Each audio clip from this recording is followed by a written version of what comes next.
Hello, my dear students.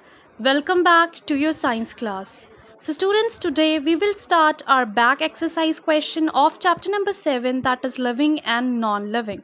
So, let's start our A and B part. I hope, student, each one of you have opened page number 77 of your science book. So, yes, student, today we will do our A part and our B part of our back exercise questions. Right, student? So, first we do our A part, that is choose the most appropriate answers. So, everybody read question number 1. What does question number 1 says? Question 1 is the wood of which a wooden chair is made is what? Is it a living? Is it non-living? Was once living but is now dead? Or was once dead but is now living? So tell me, student, the wood from which our wooden chairs are made up of, are they living or are they non-living, or are they once living and then they become dead, or are they first dead then they become living? Yes, they were, student, first living then become dead. Why? You know, student, the trees from which the wood is obtained was once living. Trees are living, right? Therefore, the wood of which a wooden chair is made up of once living but is now dead. Right? So this was the reason behind this. Moving further, read question number 2, everyone. What does question number 2 says? Question 2 is which of these do all living organisms have? So among these 4 options, what does all living organisms have? Does they have bones? Does they have muscles or cells or skin? So the answer is C, that is cells. Why cells, student? Because the structural unit of every living organism is a cell, right? The structural unit of every living organism is a cell. Does all living organisms have? Does all living organisms have cells, right? So moving further, read question number 3. What does question 3 say, student? Question 3 is in plants respiration occurs. Respiration occurs during the day only, during the night only, during day and night, only when photosynthesis does not take place. So when does respiration occurs in plants, student? So yes, it occurs during day and night. As plants respire both during day and night. You know, they respire, their respiration occurs both day and night.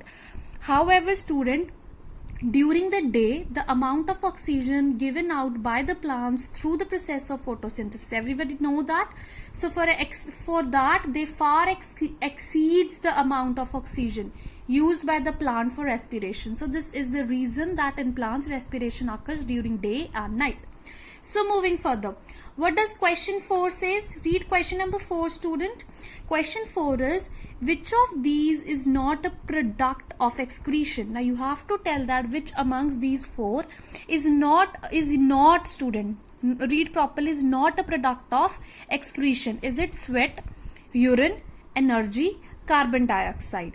So energy, student. Excretion, sweat is a part of excretion, urine is a part of excretion, carbon dioxide is also a part of excretion, but energy is not. Why, student?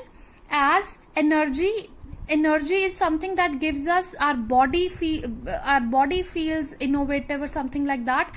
As sweat, urine and carbon dioxide are various excretion products, right? But energy is not excretion product, right? Moving further, student. So we move further, question number 5. What does question 5 says? During which process is energy released? Now among these 4, you have to tell in which process, student, energy is released. Is it respiration, feeding, digestion, or its growth?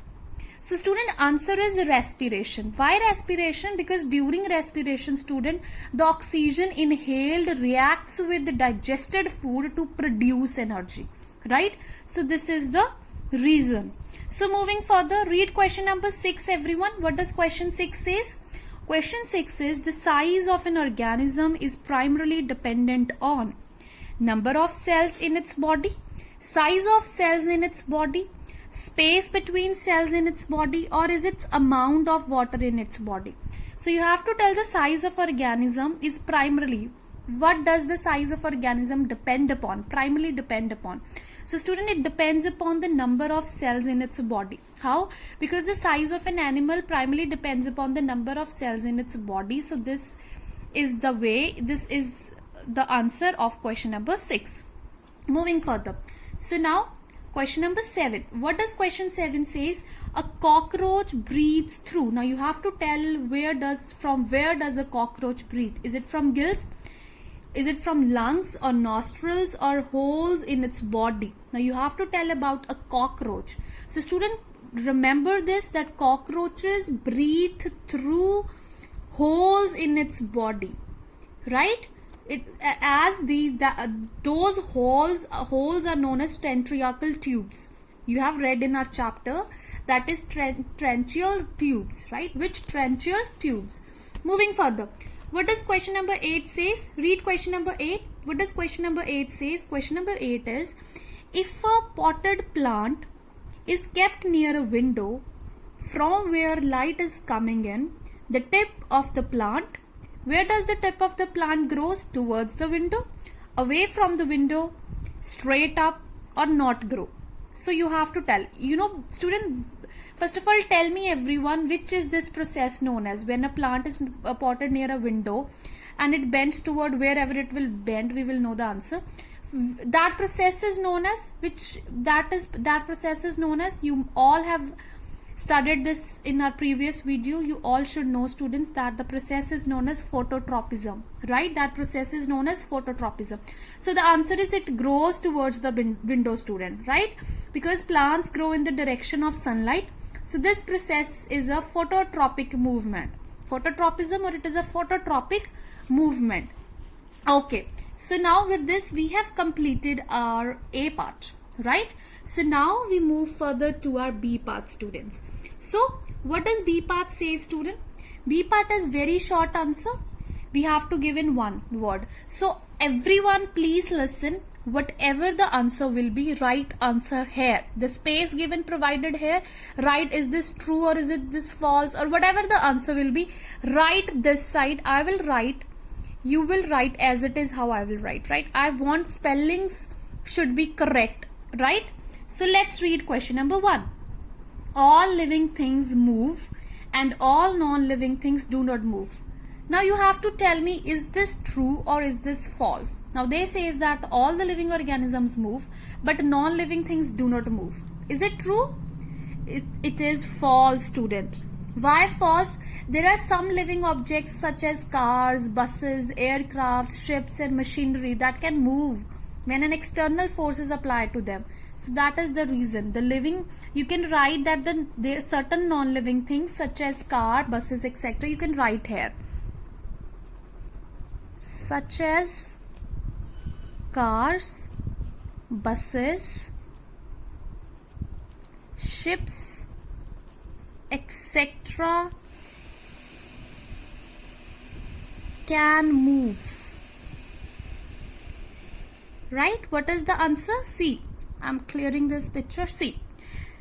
It is false because non-living things such as cars, buses, ships, etc. can move if external forces applied, right? So moving further, what does question number 2 says? Read question number 2, student. Which of these grow throughout their life? Is it plant or is it animals? So student, the answer is animals generally stop growing after reaching a certain age or size. However, plants continue to grow throughout the life. So they are asking who grow throughout. So the answer is plants. Answer is plants. Plant is the answer and this answer is false, right? Moving further, what does question number 3 says? What is the process of removal of waste product from the body called? So that process is known as excretion, like urine, like sweat, right? That is known as excretion. Please mind your spelling, student, everyone. E-X-C-R-E-T-I-O-N, excretion, right? I hope everybody written the answer in your book. Okay, very good. So let's move further. What does question number 4 says? What does question 4 say, students? See here. Question number 4 is, When oxygen and food combine in the bodies of living organism, they produce. What does they produce? Yes, they produce energy. E-N-E-R-G-Y. They produce energy. What does they produce, student? They produce energy. My camera is not gonna... Okay, so it's okay. So let's move. Now, student, next question is, read question number 5. Question 5 is, name a one-celled living organism. Now you have to tell a one-celled living organism. So the answer is amoeba. A-M-O-E. Amoeba is a single cell known as unicellular organism. Write this also. Sometimes this is also asked sometimes that what is that organism known as who is single celled? So that organism is unicellular. Right? Okay. So moving further, read question number 6, everyone. What does question 6 says? Question 6 is, if one living organism can reproduce with another, they belong to the same. They belong to the same. This must be known to everyone. Species. S-P-E-C-I. Species. So that organism which can reproduce with another, they belong to same species. So last question, student. What does last question says? Members of different species can reproduce among themselves. Is it true? See, just 1 second before we have written the answer that if one living organism can reproduce with another, they are known as species. Now they are asking that members of different species can produce among themselves. So this answer is false. No, they cannot reproduce among themselves. As only members of the same species can reproduce. Because you can write here, only members of the same species can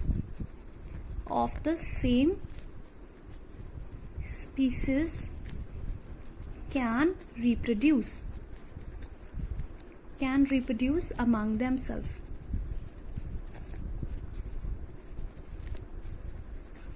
I'm telling you once again, student, those student has a very bad handwriting or something like that, who writes big words, they can write the answers in your science notebook. But those who can understand like this, they can write in the book also. It's all up to you, student. You can write in your science notebook also, B part. I have provided you the answer, right? If you feel like writing the answers in your science notebook, you can write the answers in your science notebook also, student. Okay? So with this, we have completed our A part and B part. Our C and D part will be given in our next video. Answers of this, okay? So, with this, we have completed. Please correct the spellings. Please mind the spellings. I want spelling should be correct. Okay, I'm showing you again and again. Students. Please mind your spellings. Okay? I hope, student, each one of you have written your answers correctly. So now click the pictures and send it to me. So till then, take care, stay safe and stay healthy. Thank you, students.